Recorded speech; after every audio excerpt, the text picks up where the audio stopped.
Hello everyone, welcome back to Deepti vlogs. ಮತ್ತು ಅಮೃತ ಬಳ್ಳಿ ಕಷಾಯ ಮಾಡಿತ್ತು, ಹಾಗೆ ತಿಂಡಿಗೆ ರೊಟ್ಟಿ ಮತ್ತು ಕಡಲೆಬೀಜ ಚಟ್ನಿ ಮಸ್ತು ಕಾಂಬಿನೇಷನ್ ತುಂಬ ಚೆನ್ನಾಗಿತ್ತು. ಅಮ್ಮ ಇವತ್ತು ಹಿಂಸೆ ಮಾಡಿ ಇದನ್ನೇ ಜಡೆ ಹಾಕ್ಕೊಡ್ತು, ಚೆನ್ನಾಗೈತೆ. ಅಷ್ಟೊತ್ತಿಗೆ ರೆಡಿಯಾಗಿ ಕಾಲೇಜಿಗೆ ಹೋದೆ. ಇವಳಿಗೆ ನನ್ನ ವಾಯ್ಸು ಏನು ಕಾಲಿಂಗ್ ಬೆಲ್ಲು. ಇವತ್ತು ಅನಾಲಿಟಿಕಲ್ ಲ್ಯಾಬ್ ಇತ್ತು, ಸೊ ಇನ್ನೂ ಓಪನ್ ಆಗಿಲ್ಲ ಡೋರು. ಕೂತಿದ್ದೀವಿ.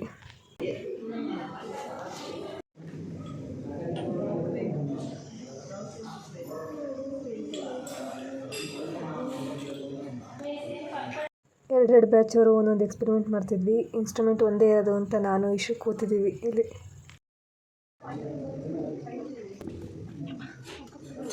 ಲ್ಯಾಬ್ ಮುಗಿಯೋದು ಲೇಟ್ ಆಯಿತು. ಬ್ಯಾಚ್ದವರೆಲ್ಲ ಬಂದು ಊಟ ಮಾಡ್ತಾವ್ರೆ. ರಂಜಿತಾ ಸೆಮಿನಾರ್ ಪ್ರಿಪೇರ್ ಆಯ್ತಿದ್ಲು, ಅಷ್ಟೊತ್ತು ನಾನು ವೀಡಿಯೋ ಮಾಡ್ತಿದ್ದು ನೋಡಿ ಊಟ ಮಾಡಿಬಿಟ್ಟು ಕೈ ತೊಳ್ಕೊಬರೋಣ ಅಂತ ಹೋಗಿದ್ದೆ. ಅಷ್ಟೊತ್ತು ಕವಿಜಿ ಎಲ್ಲ ಸಿಕ್ಕಿದ್ರು, ಮಾತಾಡ್ತಿದ್ದೆ. ಐಶು ಅದನ್ನೇ ಸ್ನ್ಯಾಪ್ ಹಾಕೋಳೆ. 2 ಗಂಟೆ ಕ್ಲಾಸು ಅಂತ ಒಳಗಡೆ ಬಂದ್ವಿ. ನಾನು ರಂಜಿತಾ ಐಶ್ವರ್ಯ ನೋಡಿದ್ರೆ ಎಲ್ಲ ಬಂದು ಈ ಕಡೆ ಕೂತ್ಕೊಳ್ಳಿ ಅಂತವ್ರೆ, ಅವ್ರು ನೋಡಿದ್ರೆ ಅರ್ಧ ಜನ ಈ ಕಡೆ ಬಂದು ಕೂತ್ಕೊಳ್ಳಿ ಅಂತವ್ರೆ.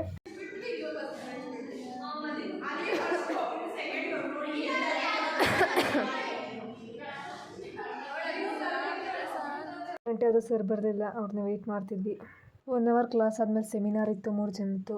ಎಲ್ಲರದ್ದು ಮುಗಿಸ್ಕೊಂಡು ಮನೆ ಕಡೆ ಹೊರಟ್ವಿ. ನಮ್ಮ ಮನೆ ಮುಂದೆ ಇಲ್ಲಿ ಗೃಹಪ್ರವೇಶ ಇದೆ.